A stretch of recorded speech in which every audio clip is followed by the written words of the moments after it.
Rekonstruksi kasus Subang, polisi menghadirkan sejumlah barang bukti ke tempat kejadian perkara atau TKP yang terletak di tepi Jalan Cagak, Kabupaten Subang, Rabu, 22 November 2023. Rumah di tepi Jalan Cagak itu menjadi TKP kasus pembunuhan ibu dan anak yang menimpa Tuti Suhartini dan Amalia Mustika Ratu. Tuti dan Amel diketahui ditemukan tewas bersimbah darah, bertumpuk di bagasi mobil Alphard yang terparkir di garasi rumah, 18 Agustus 2021 silam. Hari ini, Rabu, 22 November 2023, kedua mobil itu juga sudah nangkring di posisinya sebelum polisi menggelar rekonstruksi. Posisi kedua mobil itu sama persis seperti saat awal penemuan mayat. Mobil Alphard menghadap depan dengan posisi sedikit menyerong. Sementara Toyota Yaris warna kuning itu ada di sebelah kanannya dalam posisi menghadap belakang atau membelakangi jalan. Mobil Toyota Yaris ini diketahui dimiliki Amalia Mustika Ratu atau Amel. Mobil kesayangan Amel itu kabarnya sempat dibawa pulang sebelum kembali dan dihadirkan dalam rekonstruksi hari ini. Yoris dan Arif memiliki pengakuan berbeda soal mobil Yaris milik Amalia Mustika Ratu yang dibawa dari tempat kejadian perkara, TKP. Kasus Subang, Yoris adalah anak dari salah satu tersangka kasus Subang, Yosep, sekaligus anak dan kakak korban, Tuti dan Amalia. Sementara, Arif adalah keponakan Yosep. Tepatnya anak dari adik Yosep, Mulyana. Yoris dan Arif diketahui sama-sama mendatangi TKP setelah pembunuhan terhadap Tuti dan Amalia terjadi. Setelah mengunjungi TKP, Yoris membawa pulang mobil Yaris milik Amalia. Hal itu lantas menyeret nama Yoris yang diduga terlibat kasus Subang. Tetapi, baik Yoris dan Arif telah menyampaikan pengakuan mereka terkait mobil Yaris tersebut.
Peran 5 tersangka dalam kasus Subang yang menewaskan Tuti dan Amalia terungkap dalam rekonstruksi pada Rabu, 22 November 2023. Rekonstruksi kasus Subang itu dihadiri Yosep dan Danu, dengan dikawal ratusan polisi.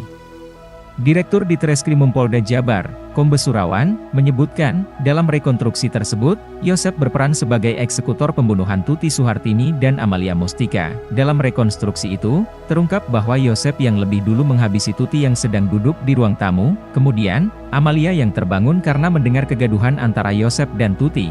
Terbangun dari tidurnya, kedua korban kemudian dipukul dengan golok dan stik golf di bagian kepala, sedangkan untuk peran Danu, ia mengatakan bahwa tersangka Danu membantu Yosep dalam proses pembunuhan tersebut.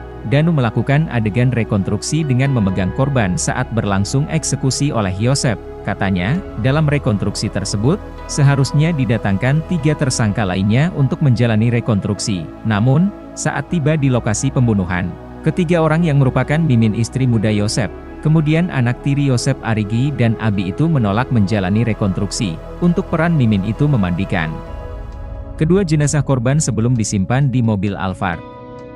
Sedangkan Arigi dan Abi juga memiliki peran seperti Danu, yakni membantu Yosep hingga memasukkan korban ke dalam mobil.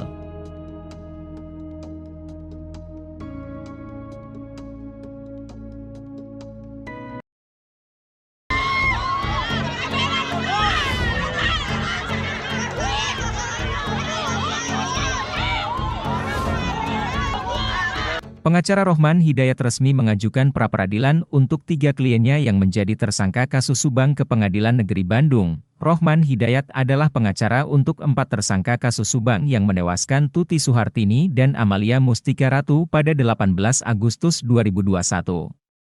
Keempat tersangka itu adalah suami Tuti sekaligus ayah Amalia, Yosep Hidayah, istri kedua Yosep, Mimin Mintarsih, serta kedua anak Mimin, Arigi dan Abi. Terseretnya nama keempat tersangka tersebut yaitu setelah satu tersangka lain, Muhammad Ramdhanu alias Danu menyerahkan diri ke Polda Jabar, 2 tahun setelah terjadinya pembunuhan. Sejauh ini, hanya Yosep Hidayah dan Danu yang ditahan oleh pihak Polda Jabar.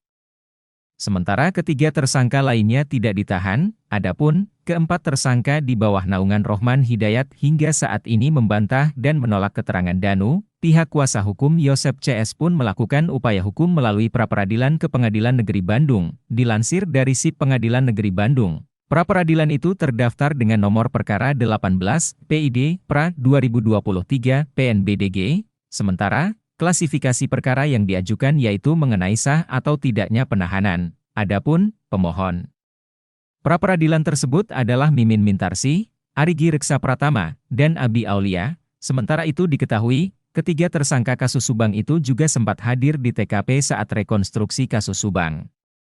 Tetapi, ketiganya membantah dan menolak keterangan Danu sehingga pulang dari TKP, sehingga hanya ada Yosep Hidayah dan Danu sebagai tersangka yang mengikuti proses rekonstruksi sejak awal. Saat memperagakan beberapa adegan rekonstruksi, Yosep Hidayah kedapatan beberapa kali tersenyum ke arah kamera awak media maupun warga yang hadir. Ia juga terlihat santai saat tim petugas mengarahkan dirinya untuk melakukan beberapa adegan. Menurut Rohman Hidayat, alasan kliennya itu bisa begitu santai karena memang tidak merasa bersalah.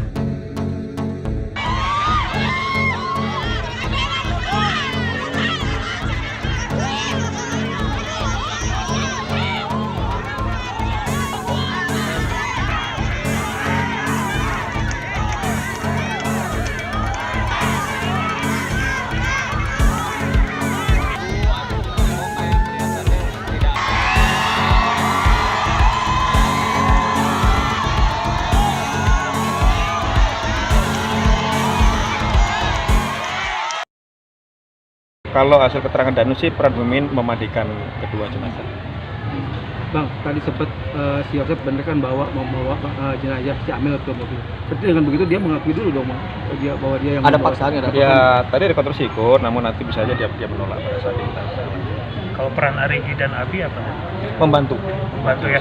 Danu juga membantu kalau Yosep itu berarti eksekusi ya? Iya. Yang jadi, itu di dalam itu seperti apa dan eksekusinya yang dilakukan menggunakan golok dan stigolok ke bagian kepala kepala. korban ya, karena hasil dari periksa dokter setelah dilakukan otopsi itu meninggalnya karena rusaknya jaringan otak. Lagi tidur atau apa dan posisi korban? Untuk Amel pada saat tidur dia terbangun duduk kemudian dipegang oleh Arigi dengan Danu, kemudian dipukul oleh Yosep menggunakan psikolog. Berarti yang dieksekusi itu Bu Tuti dulu dah? Ya, betul. Kalau Danu itu sudah justice kalau berapa atau seperti apa sih? Masih dalam proses. Nanti dari LPSK kan melakukan pengamatan terus. Kemudian kemarin juga sudah mendatangkan psikolog untuk melakukan pemeriksaan psikologi ke Danu. Dan hasilnya konsisten. Proses berikutnya nanti berarti akan seperti apa sekarang setelah rekonstruksi hari ini? Setelah rekonstruksi kan kita nanti akan lakukan berkasan untuk perkaranya. Nanti kita bagi berapa berkas mungkin. Mungkin Danu sendiri, kemudian Yosep sendiri, kemudian Abi, Arigi, dan terakhir. Pertimbangan ketiga tersangka tidak ditahan itu apa ya? Kita masih mendalami terus ya terkait dengan bukti lain terhadap setidaknya. Kubu Yosep mau pra peradilan, Bang, barangkali? Kalau sejauh ini sih kita belum menerima terkait dengan pendaftarannya di Prapri. Tapi kalau mau pra peradilan silakan aja, itu kan hak bersama.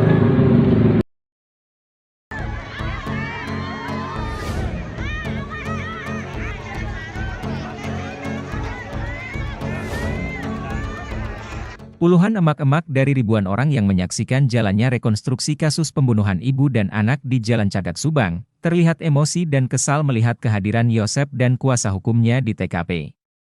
Rabu, 22 November 2023, Puluhan emak-emak berteriak histeris kesal kepada Yosep saat melihat Yosep Hidayah tersangka kasus pembunuhan istri dan anaknya tersebut, memperagakan setiap adegan demi adegan. Kekesalan emak-emak tampak memuncak saat melihat Yosep memeragakan adegan menggotong istrinya bersama Danu dan kedua anak tirinya Arigi dan Abi Aulia lewat pintu belakang kamar mandi menuju mobil Alphard. Tak hanya itu, teriakan emak-emak makin memuncak saat melihat Yosep Hidayah membopong anak gadisnya Amalia Mustika Ratu lewat pintu depan menuju mobil Alphard. Teriakan dan cacian kasar emak-emak kepada Yosep terus memuncak hingga jalannya rekonstruksi berakhir. Emak-emak juga meneriaki Yosep hukum mati, Yosep hukum mati, Yosep hukum mati. Teriakan emak-emak makin menjadi saat keluarga almarhumah Tuti Suhartini dan Amalia Mustika Ratu menyemangati para emak-emak untuk terus mencaci maki Yosep dan pengacaranya. Berdasarkan pantauan di lapangan, Yosep terlihat tak bergairah saat menjalankan rekonstruksi yang selalu dikawal ketat oleh aparat keamanan. Tak hanya itu, Yosep juga terlihat pasrah menjalankan adegan setiap adegan saat rekonstruksi berlangsung, sekalipun teriakan cacian dan makian kasar terus bergemuruh datang dari ribuan warga yang menyaksikan jalannya rekonstruksi. Selama jalannya rekonstruksi, Yosep selalu dikawal ketat oleh aparat kepolisian. Hal tersebut dilakukan demi mengantisipasi hal-hal yang tidak diinginkan terjadi karena melihat banyaknya warga yang menyaksikan rekonstruksi terlihat geram melihat Yosep. Terlihat juga ada warga yang menyaksikan jalannya rekonstruksi menangis, melihat adegan demi adegan kekejaman Yosep kepada istri dan anak gadisnya.